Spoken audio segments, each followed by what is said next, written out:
Hello, and welcome to Atlantic Canada, where I'm recording this session on thinking strategically about testing. A little preliminary before I start.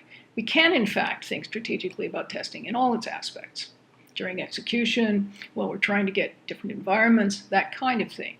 But tonight, I'm going to limit my presentation to what we normally call a test strategy, which is, in fact, our strategic thinking about how we are actually going to test a piece of software. Let's start with a definition, or in fact, a couple of versions of a definition. I dug this up on Wikipedia, and it's the closest thing that I found to something that actually explains the difference between tactic and strategy in a way that I think most of us can understand. Tactics are the actual means used to gain an objective, while strategy is the overall campaign plan, which may involve complex operational patterns, activity, and decision-making. And I think the decision-making is key here, that lead to tactical execution. That's quite a nice little summary. So, if you relate that to a test strategy is a set of big-picture ideas that embody the overarching design of a test campaign.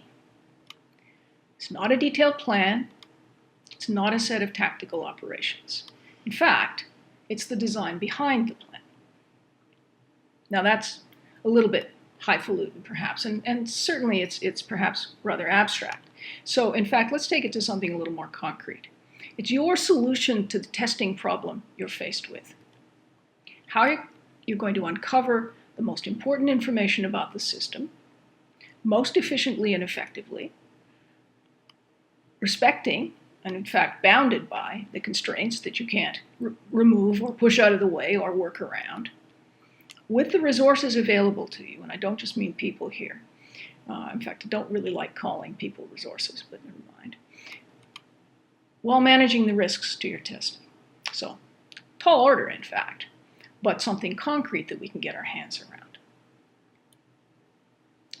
Three major activities that we need to take into account when we're developing a testing strategy.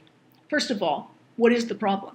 Defining that, solving it, and then representing it and communicating the solution, which I'm not going to talk about tonight.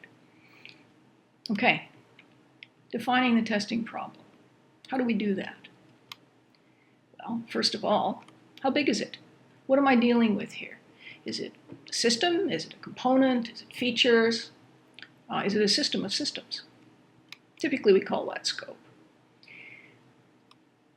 Are there limits to what I can do? And what are they? In almost every case, there are going to be limits. What do we mean by the most important information in this context? And what are the risks and in fact, known issues? Okay, so let's talk about scope. Scope is anything that affects the size of the testing problem. As I said earlier, systems, components, features, whatever. Browsers, devices that can grotesquely enlarge your scope. Geographical areas and lines of business, where you may be dealing with different national languages, you may be dealing with different tax codes, different tax percentages, and so on. And of course, types of testing. Constraints, well, I think we all know what constraints are because we have to deal with them quite often. Constraints are really anything that could limit your testing.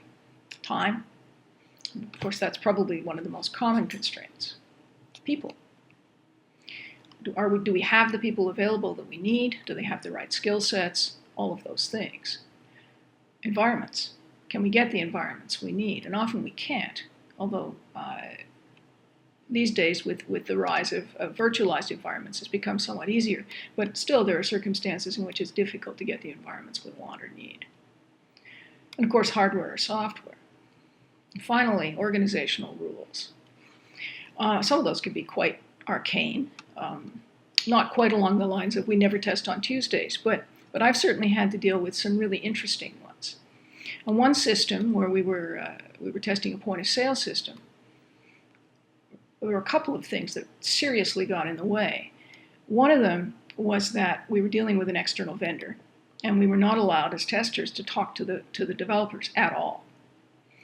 until quite late in the process. In fact, when we were actually finding bugs, and we had no access to them while we were developing what we were going to test.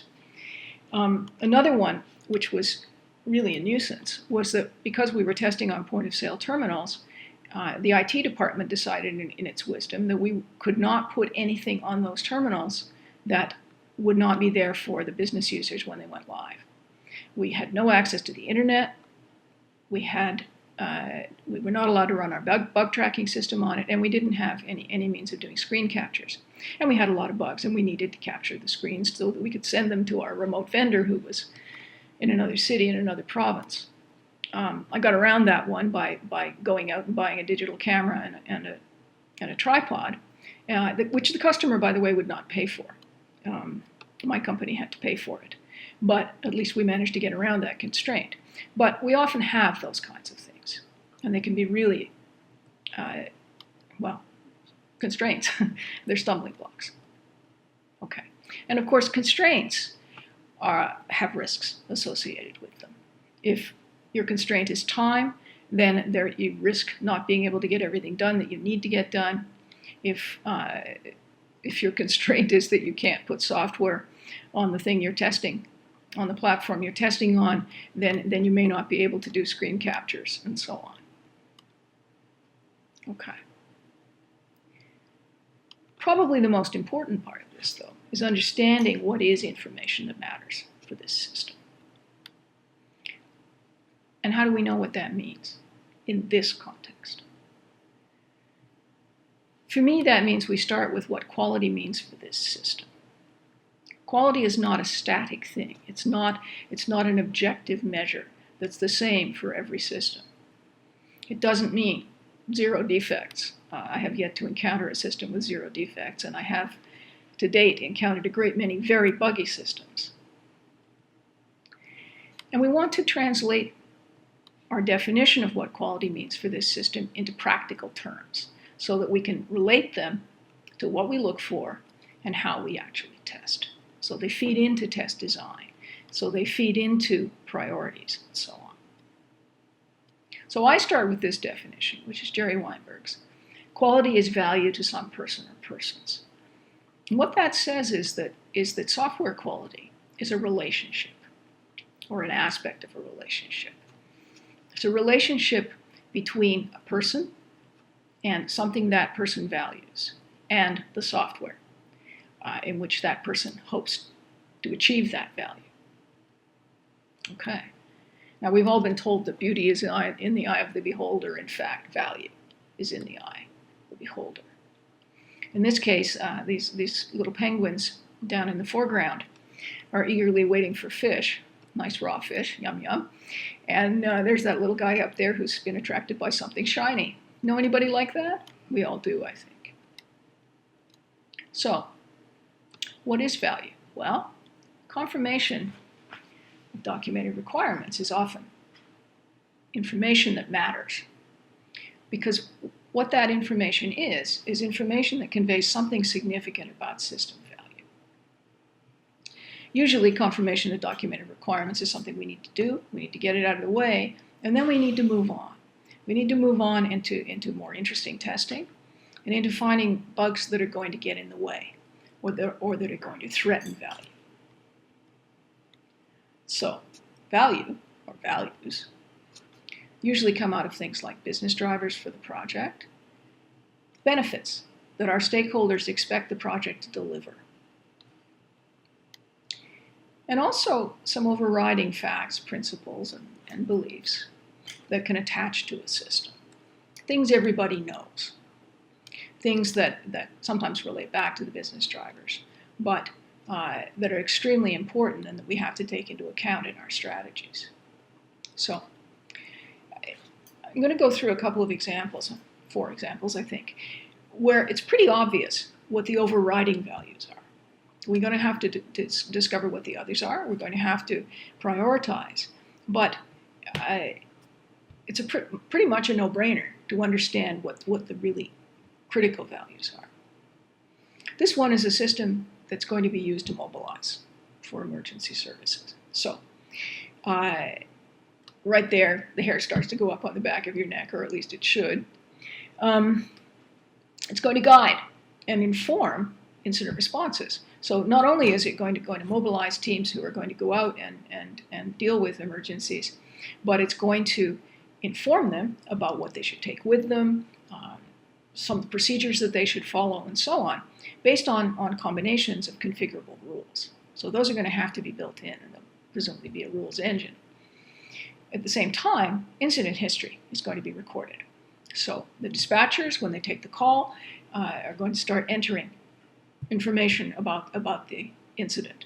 And of course, as the response team heads out and as they start dealing with the incident, the team leads are also going to be recording history. And that will be tracked right from the time the call comes in to the closure of the incident. Well, it's pretty obvious there that this is a system where if there are significant bugs, people could die. Simple example, if we send an emergency vehicle to the wrong house, the wrong address, or as I saw once in a bug in one of these systems before it was released, the right address in the wrong city, the people who are expecting the fire engines to come or the ambulance to come could die or suffer really serious injury or serious illness. If the firefighters or other emergency responders are not guided properly, if they're not given the right information or they don't take the right equipment with them, their lives are also at risk. So there's a lot here that we have to be careful of. And looking at that says to me, the minute you start to look at testing something like that we have to have absolute accuracy and excellent performance in certain of the key functions. Mobilization, the rules engine has to be accurate and so on, and properly configured. Probably we will also have ease of use issues, because people who are operating under stress and operating in difficult conditions can't have to look at a screen and figure out something. They have to be able to know exactly what it is that they do. So usability, functional accuracy, performance are all going to be extremely key in this system. Here's another one, strategic to the business. Everybody's been told the business is going to fail if they don't manage to launch this system, if they don't make the publicly advertised launch date. It's going to hit the company's reputation. Of course, that will hit the share price. And by the way, the executive compensation happens to be linked to that share price, and they are not going to be one bit happy. So they're pretty key stakeholders there. And it's obvious from the point of view of constraints that we don't get to move the date. Whatever it is we're going to do has to fit in that constrained period. So, and this is a case where the date is absolutely paramount. Other things matter, but they won't matter nearly as much as that. Here's another one where the date is absolutely essential. A website. It's going to go live on a specific date, and of course that's an advertised date. And when it does, it's going to be launching an event-based sale, in fact. Say, Olympic tickets, or a new smartphone, something like that. So a whole lot of people are waiting for it to open. They're all ready. They're going to get on their computers, and they're going to go out to that website and try and buy. If it doesn't stand up to that, or if the performance is appalling, it's going to reflect terribly on your company, and you're quite likely to lose that customer. So again, the date is absolutely paramount, but so is performance, and so is robustness. Above functional accuracy,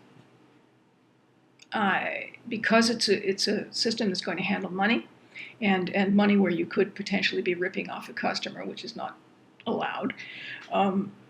Those things are also important. But looking at this, what are the key things that we have to care about? The key values are really obvious. And here's another, the final one. A system that implements e-health records. All kinds of people are going to be updating it and looking at it.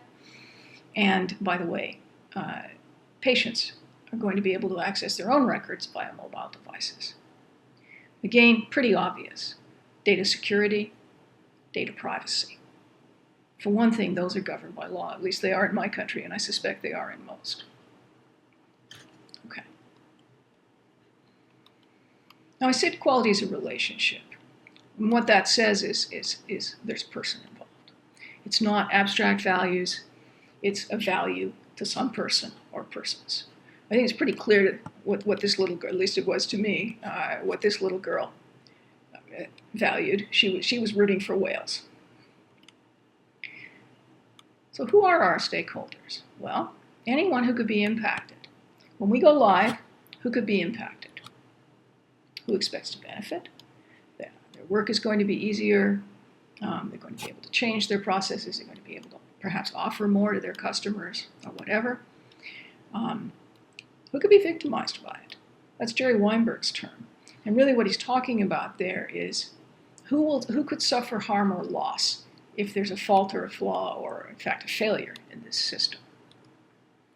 Who's going to have to look after it? And finally, who could get away with something with this system? Who could find a back door in or use it to steal people's money or, in fact, use it for a denial of service attack? And of course, that person has values too, but those are negative. We want to ensure that that person doesn't get to have their values respected in this system. When we look at the business stakeholders, there's a bunch that we need to take into consideration. Clearly, management. They're paying. Product owner, if you're in an agile team, there are kinds of circumstances, a product manager. Hands-on system users. It's usually the first group that comes to mind.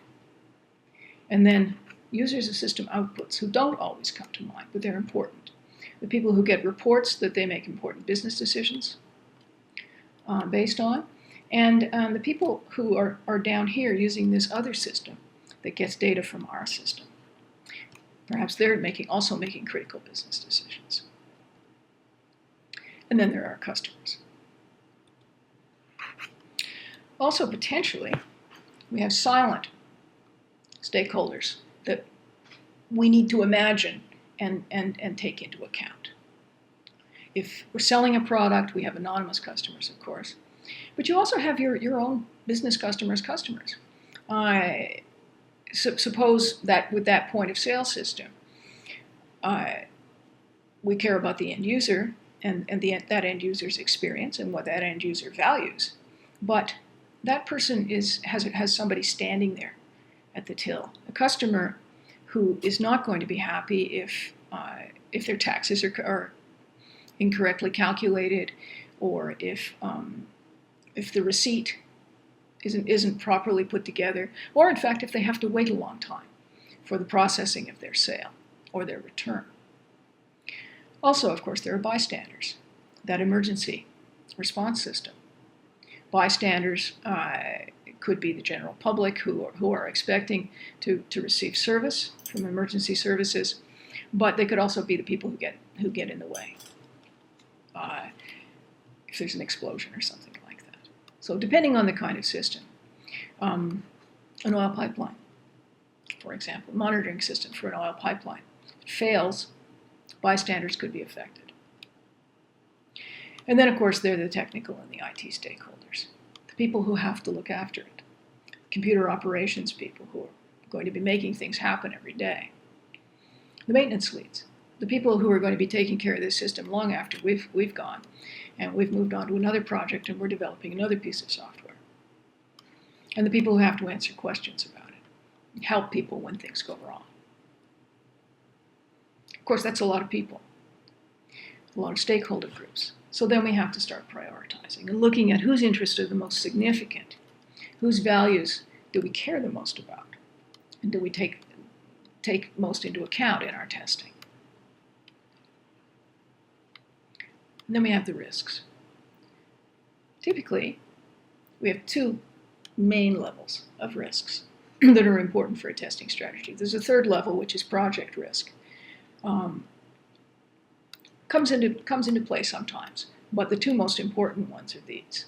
First of all, the system or product risks, which are really the risks when the system goes live. What could go wrong, and who's it going to hurt, fundamentally, and how badly? Threats to value in the implemented system. There are also the testing project risks.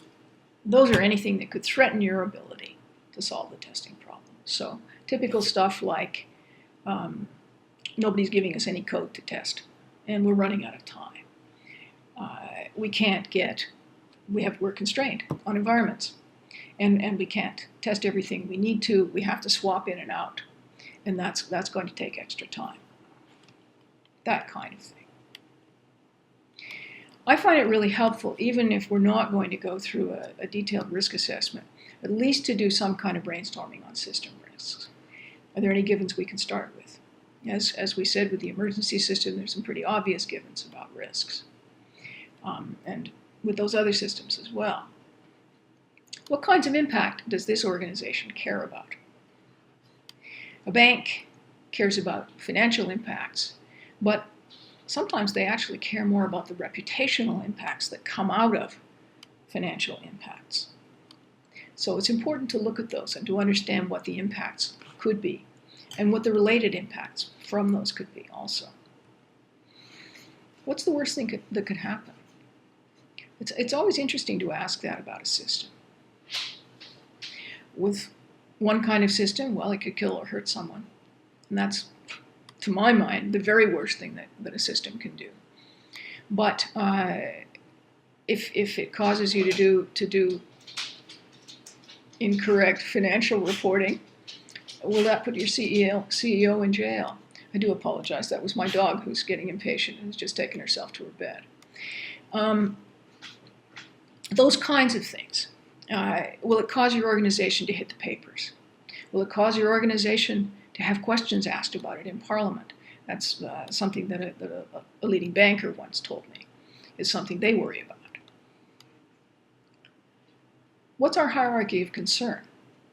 In a retail organization I worked with once, it was very, very clear. We care about our customers first. So any impacts to our customer from our systems are absolutely verboten. We can't have those. After that, it's our business partners. At the bottom, it's our employees. We pay them. If they have to work overnight or come in to solve a problem, that's what we're paying them for. Except, of course, the CEO, other senior executives who are fundamentally have the status of customers. They're not really employees in that kind of hierarchy. But very clear. So that gives you something that you can apply to defects, to bugs, to say, okay, this one hits a customer. It's absolutely essential that it be fixed. This one is just going to cause extra work for employees. It's not nearly as important to fix, and it's not nearly as important for us to put testing rigor or test intensity, if you like, into testing the functions for those people. We run out of time. They're a lower priority. So we look at who could be hurt, and then we look at how the system could hurt each of those. And of course, we are also looking at what aspects of quality we should look at in this system. Is it usability? Is it performance? Is it robustness? Is it functional accuracy? And so on. The reality is that test project risks can come from anywhere. It could come from our scope. Of course, they can come from constraints, and the constraints usually do have risks. They can also come from just life. Life as we go through the project can cause risks to our testing project. Okay, so now we've defined our problem. We know how big it is. We know the values. We know who our stakeholders are. And we know what the risks are. So we want to go back to what is our solution to the testing problem of how we're going to uncover the most important information, and we now know what that important information is. Efficiently and effectively kind of goes without saying, although it shouldn't. Within those constraints, with the resources we have available, while we're managing the risks. So, I start with the model. And that's really the core of any test strategy. I don't have a definition here of a model. Jerry Weinberg's definition, and I'm paraphrasing, is something like a model is something we construct that we do understand in order to shed light on a thing that we don't understand, and that we want to understand, or to solve the problem of that thing. And I think that's a pretty good definition. So, we always have a model, whether it's conscious or unconscious. So even if your test is driven entirely by use cases or user stories or requirements, it's a model. But it's likely to be a limited model because you're confining it to just those things. So here's a model that I used when I was testing a point of sale system. You can see from it, I can spend quite a long time talking about it, but I'm not going to here. But essentially, this describes pretty much everything that we're going to do. We have a central office. We have 2 stores. The way we've set up and configured, we have 2 stores. They are in different regions of the country. And the reason for that is because in Canada, sales tax is a provincial matter. And also, of course, we have many time zones in Canada, or at least several. And timing issues are going to come into play for things like promotions and pricing. And of course, tax calculations are important. So, 2 stores. Each store has a back office and a set of point of sale registers. We start with doing the static data, if you like, the initial setup, one time only. Users defining the store, getting all of our items that we're going to sell. That's in the central office, and it's pushed out to the stores. Also, in the central office are once per cycle events. So periodic events that we're going to do at the beginning of each test cycle, which are going to be 3 or 4 days. We might sunset a couple of products, we might bring some new ones in, we'll change prices, we'll introduce promotions, which can cascade. Okay, every day, open store. Once that's done, go out to the registers, open register, do a bunch of transactions, verifying as you go along between the actual point of sale receipt and the till balance. Eventually log out, close the register, and then go back to the back office and go through a closed store procedure where you also do verification. And once per cycle, we go back to the central office piece and we run reports. So, pretty straightforward model. So why do we do that? Why do we model consciously? Well, it's pretty clear. We have to make choices. We can't test everything. We know we have to decide what we're going to include and what we're going to leave out. And when we consciously model, we have a way of examining those choices. We have a way of knowing what the choices are that we've made, which we may not realize otherwise. If you're simply taking the requirements and banging out, say, 3 test cases per or something like that, which I know organizations who do that, you're not consciously examining the choices you've made. You're not consciously examining what you've left out. And therefore, you're likely to miss something. Here's another model, and it's done on quite a different basis. This is done for testing on a large insurance project. It was done primarily from the groups of systems involved, but also from how the project broke development up. There were several different development streams. So one proceeding on conversion, one working on the admin system, which is kind of the core of the whole thing, and one working on the legacy systems, and eventually on the integration with those legacy systems. And also, we then have to go out and test with the enterprise. So, again, I can talk about this for quite a long time. I'm not going to, but it basically says just about everything germane that needs to be said about how we are approaching testing the system. Okay, so in fact, there are many different possibilities for how you're going to model. Probably limitless, in fact. But here are some obvious ones. Business operations. That point of sale model was a business operations model through some period, and I don't remember what the exact period that was. I think we just kept it going until we ran out of bugs. But and we did actually find quite a lot on that system. But essentially, doing a mock of your business. It's an excellent model to use when you're near the end of test effort, and what you're doing in fact is going through the end-to-end processes. And this is a model, of course, makes a great deal of sense to end users. Functional or organizational decomposition, breaking the system up into logical areas and working through those. This again is a very common model, and it's typically used for system test before we get to an end-to-end.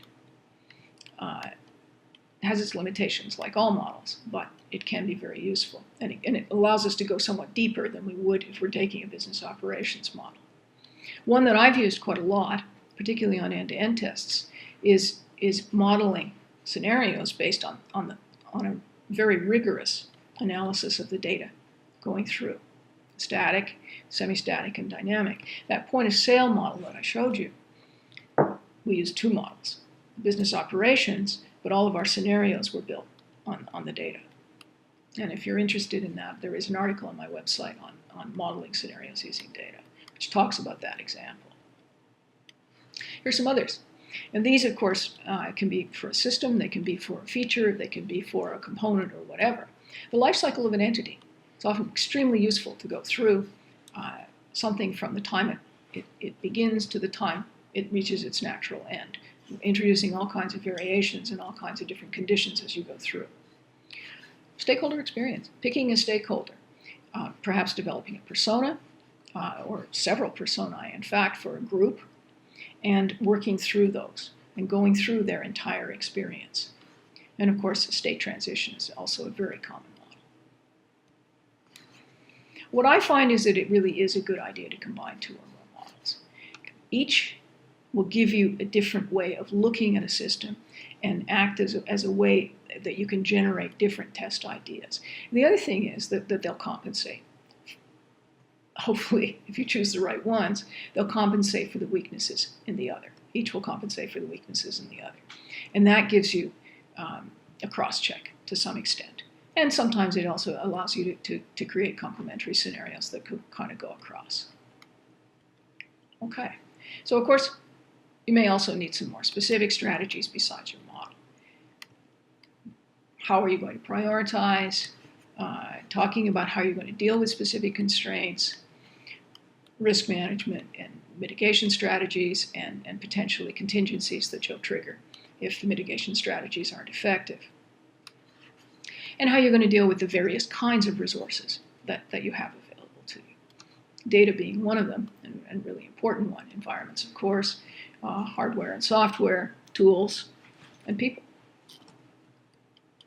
Okay, so this is an example of a model for something quite different. This was, in fact, not a model about how we were going to test the system, but how the artifacts were going to work for that system. It was a bank teller project. It was extremely important that we have traceable artifacts, and this is how we did it.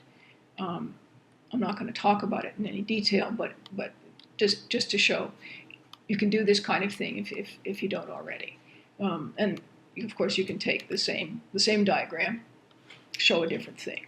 So the first thing was just to show what the artifact model was. The second one shows what it was that we posted daily for verification, because this was for an end-to-end systems integration test, and we had to publish for all of the other teams what they should expect to see. And finally, we had to file and retain stuff for audit. So this showed what we were going to do. I walked the auditors through all of this, and they were really pleased. They were really pleased with the whole process, and at the same time, we were not, in fact, over-documenting.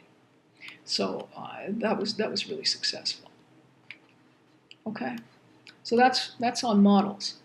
And what about the thinking that goes into all of this? Well, we're all like this. We all really love detail. Hands up everybody who doesn't. And let's not always see the same hands, right? The problem is this, that our love for detail can make detail just incredibly overwhelming.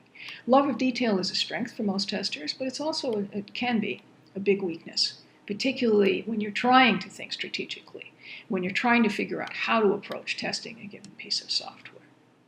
You really need to be thinking about the wall, not the stones that make up the wall. Although, you do have to work through those levels. And I find when I'm developing a test strategy, I'm going out, I'm gathering information, I'm getting ideas, I'm generating test ideas, but at the same time, I have to keep coming up and looking at the big picture and seeing how those bits of detail fit into it. And is the picture that I'm developing, the structure that I'm developing, or the model going to accommodate all of those details? Because if it doesn't, now I think this wall, you'll see there are a few stray stones there, but it needs to accommodate nearly all of them. Because if it doesn't, it's a lousy model. It isn't going to work. It's not going to solve your testing problem. So, how do you do that? Well, I can't tell you how to think. And I certainly can't teach you how to think in an hour. But I can suggest to you that you not sit down with a template for a big document, but that instead you think about grabbing some other tools for thinking. You want things that will help you get a big picture. You want to be able to clarify and generate all kinds of ideas and understand how those ideas fit together. You want to be able to expose gaps. And you need flexibility in the tools you use to be able to do that. I'll just run quickly through some examples of things that I do. I often start with something like this, just a lot of rough drawings on a whiteboard. Frequently, people laugh because I'm constantly surrounded by colored sticky notes. But quite often when I start to think through a problem, and this is when I'm starting to think through this presentation, I just write things on a sticky note, stick them down on a table.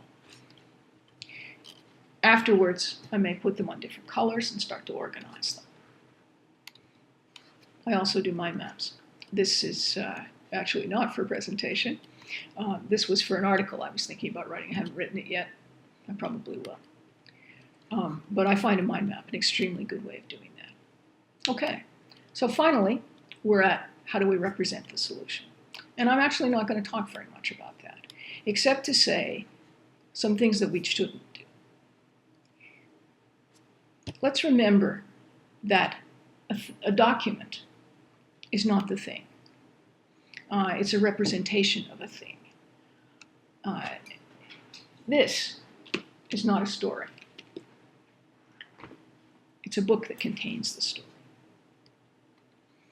So your document, or whatever artifact you choose, could describe or express a test strategy, but it really isn't the strategy. The strategy is your decisions, your collection of thoughts. And I hope I've given you some ideas about what that can be. We get often trapped into doing too much documentation. And lots of organizations seem to think that it's not professional unless you do. Well, there really is no relationship between how many pages you take to describe something and how good that thing is. It could be good even if you didn't document it. Really. Or if your documentation were quite small, or in fact if it were quite big. That really depends on your context and what you need to do. And of course it could be expressed in various ways. This is important too. Busy people don't like to read big fat documents, and they put it off. And then they'll skim them if they have to read them at all, or sometimes they won't. They'll say they read it and they didn't, because they don't have time. And acres of continuous prose is not inviting to anyone, particularly when it's not a story. So if you want good feedback, if you want people to tell you whether you're missing something, make it easy for them.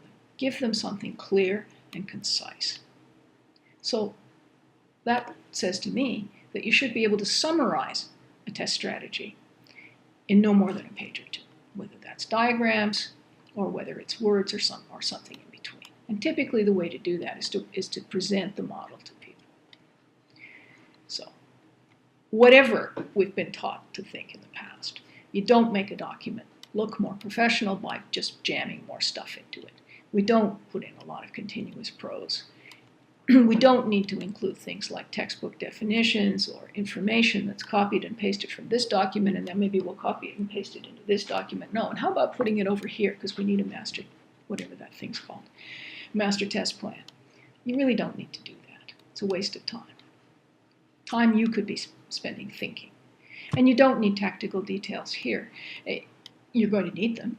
You're going to need to figure them out, but that's a plan. And certainly, you don't need to include things like standard operating procedures. You want to talk about your defect management process, put it in one place and refer to it.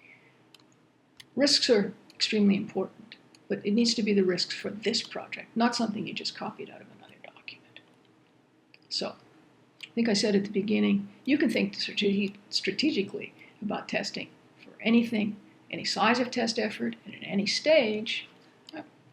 You can think strategically about the politics of testing, and in some organizations you have to. And, of course, about how to overcome the things that get in your way. That's the end of the presentation. I do hope that I'll see you at EuroSTAR, and if you were there, do please join me in the test lab.